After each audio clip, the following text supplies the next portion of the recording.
Who wants to play video games?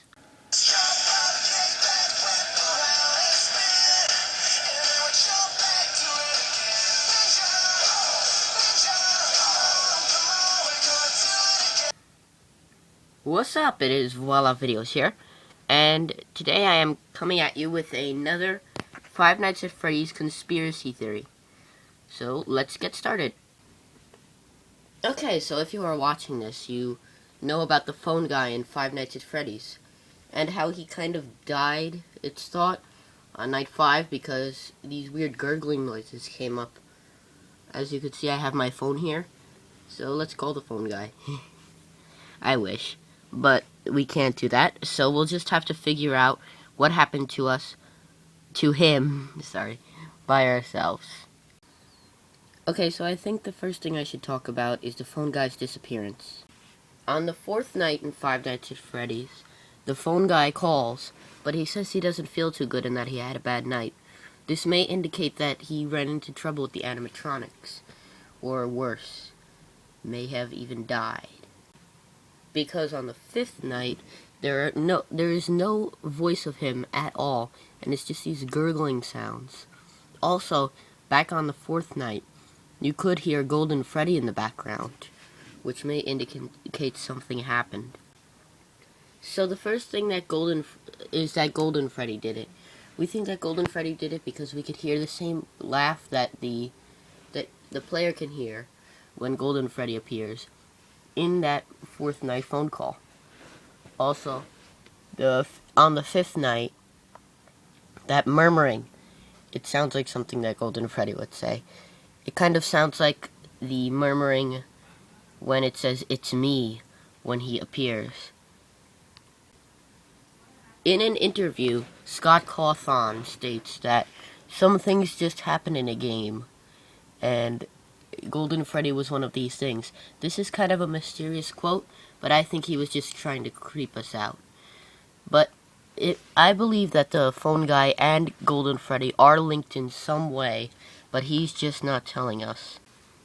The remark, "It's me," is a popular phrase in the game, but that could be a greeting on a telephone. You might say, "It's me," on a telephone, so this might be linked. Also, sometimes in Pirate's Cove, when Foxy leaves Pirate Cove, it's the sign that usually says "out of order" says, "It's me."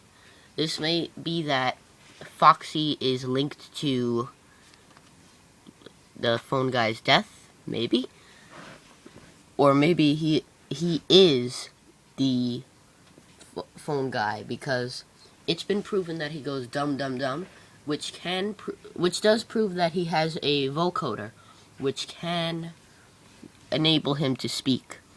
So this could be linked, but we really won't know for sure.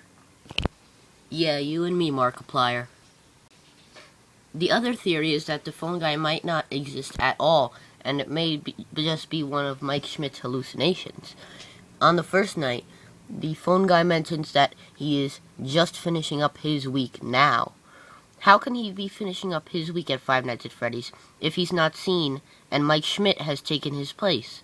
Unless it's a pre-recorded phone message, of course, but that doesn't really make sense.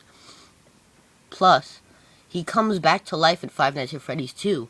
Five Nights at Freddy's 2 is a sequel, not a prequel. Otherwise, they would name it Five Nights at Freddy's -1. Then or just switch it around, like Five Nights at Freddy's 1 and Five Nights at Freddy's 2.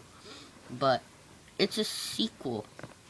Therefore, I believe that it was a hallucination of Mike Schmidt just telling him what to do, like a guardian angel or something like that.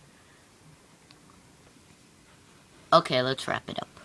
I think that the conclusion to this is that it is one of Mike Schmidt's hallucinations, because it guides him through, and maybe he's expecting a phone call, but never gets one, so he just imagines one in his mind. Because it's proven that he has hallucinations, this is very possible. Plus, when the phone guy calls, He is unable to pick up the phone. This may indicate that he is just daydreaming.